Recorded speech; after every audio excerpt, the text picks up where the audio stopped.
પાસેથી વરદાન મેળવ્યું.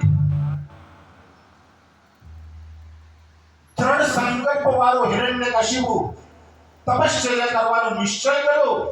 ઘરમાં કયાધુને કહ્યું કે દેવી, આજથી હું હજારો વર્ષનું તપ કરીશ. તપ કરીને વરદાન પ્રાપ્ત કરીશ. વરદાન પ્રાપ્ત કરી મારા ભાઈને મારનાર આ વિષ્ણુનો હું વધ કરીને જંપીશ. કયાધી જાણતી હતી કે આ બોલ્યો છે તો પાછો પડશે નહીં. પત્નીને તો પોતાના પતિનામાં ઓળખાણ હોય કે ના હોય, જાણતી હતી કે બોલ્યા છે એટલે પાડીને જમશે. તો આ બધું નક્કી કર્યું હિરણ્યકશિપુએ તપ કરવા જવાનું. એટલે કયાધુએ પોતાની પેટીએ તૈયાર કરી કે હજારો વર્ષ જવાના, આપણે એટલે પિયર આટો મારી આવીશું.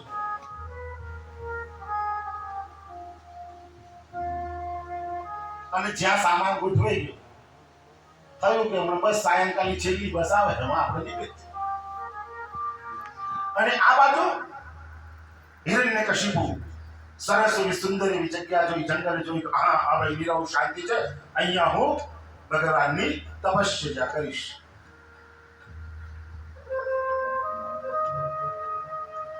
પણ ભગવાન છે એ પોતાના ભક્તોની પરીક્ષા વગર તો અપનાવે નહીં. ખરેખર આ ભક્ત જે તપ કરી રહ્યો છે ખરેખર મારા માટે કરી રહ્યો છે. જો અહીંયા હિરણ્યકશિપુનો તપ કરવા નીકળ્યો, ના નીકળ્યો. આ અગાઉ ધ્રુવજી પણ તપ કરવા માટે નીકળ્યા હતા કે નતા નીકળ્યા? ધ્રુવજીને કોણ મળ્યું? નારદજી. પણ હિરણ્યકશિપુ તપ કરવા ગયો ને, અને જ્યાં તપ કરવા માટે ગયો ત્યાં પોપટ મળ્યો. એને જ્યાં આંખ બંધ કરી પ્રાણાયામ કરી મનનો નિરોધ કરી અને જ્યાં તપશ્ચર્યાની શરૂઆત કરી અને ત્યાં પોપટ નારાયણ નારાયણ, અને જ્યાં એવો અવાજ સંભળાયો, આંખો ખોલી કાઢી. તબ અલ્યા મારો દુશ્મન અહીં, આજનો પ્રોગ્રામ કેન્સલ. હવે દ્રશ્ય કેવું થયું કે આ બાજુ પેટી લઈને કયાધીનું નીકળ્યું અને બાપજી પધાર્યા.